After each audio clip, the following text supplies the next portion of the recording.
la lettre qui est arrivée après l'enterrement. J'ai accepté ce mensonge comme on accepte une dernière caresse.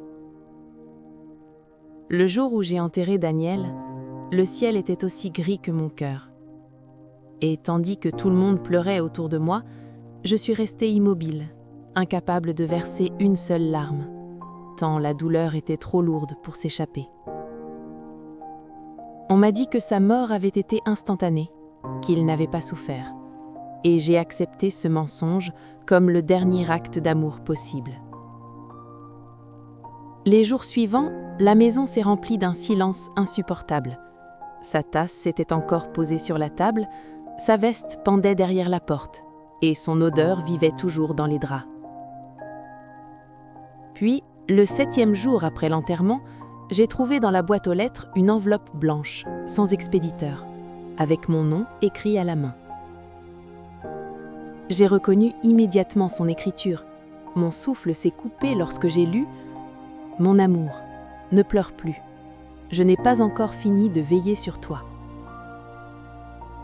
J'ai voulu croire que mon esprit brisé me jouait un tour, mais le soir même, une autre lettre est apparue sous la porte, me disant de ne pas quitter la maison, car ce n'était pas encore sûr.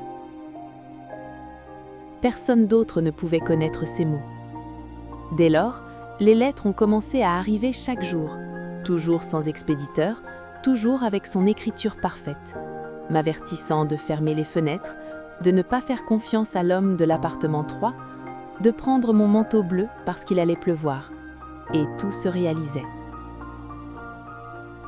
La peur s'est mêlée au réconfort, car d'une manière tordue, Daniel était encore là, à me protéger. Jusqu'à ce qu'une lettre me demande de rester plus longtemps au cimetière, et que grâce à cela, un arbre s'effondre exactement à l'endroit où je me serais trouvée si je n'avais pas obéi. Cette nuit-là, j'ai pleuré. Non pas de tristesse, mais de soulagement. Puis, les lettres sont devenues plus intimes. Elles disaient que j'étais belle quand je dormais, qu'il regrettait de ne plus pouvoir toucher mes cheveux, que je ne devais surtout pas regarder sous le lit. J'ai voulu tout arrêter. J'ai brûlé la lettre. J'ai crié qu'il me laisse en paix. Mais au cœur de la nuit, le bruit sec de la boîte aux lettres a annoncé une dernière enveloppe. À l'intérieur, une phrase. Quelqu'un était entré dans la maison, et il ne pouvait plus me protéger comme avant. Alors, j'ai entendu des pas lents dans le couloir, très lents. Et j'ai compris la vérité.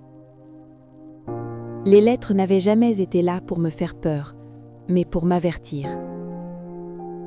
La dernière phrase, écrite de sa main, disait « Je t'aimerai, même lorsque je ne pourrai plus te sauver. » Puis, la lumière s'est éteinte, et le silence est revenu.